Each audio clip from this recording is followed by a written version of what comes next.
L'État a fait appel de la décision du tribunal et demandé un sursis d'exécution pour pouvoir reprendre le chantier. Pas question de renoncer après 2 ans de travaux, d'autant que beaucoup d'argent a déjà été investi dans ce projet, Baptiste Morin. Oui, car environ 2/3 des travaux ont déjà été réalisés. Des échangeurs, des ronds-points ou encore des ponts ont été construits ces 2 dernières années. Et en fait, sur les 450 millions d'euros de budget prévisionnel, près de 300 millions ont déjà été investis. Le temps de la suspension, le chantier ne peut pas rester en l'état. Il faut protéger les lieux, s'assurer que ce qui est en travaux ne se dégrade pas et que le matériel est sous surveillance. L'entreprise concessionnaire doit aussi être indemnisée car elle se retrouve du jour au lendemain avec 1 millier d'ouvriers au chômage technique. Au total, la facture est de plusieurs centaines de millions d'euros et elle pourrait grimper si le chantier était définitivement arrêté. Il faudrait alors rembourser ce qui a été investi et financer des travaux de réhabilitation.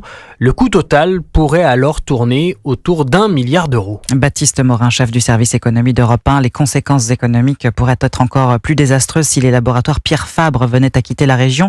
Le premier employeur de cette région du Tarn installé à Castres menace de partir si l'autoroute ne voit pas le jour.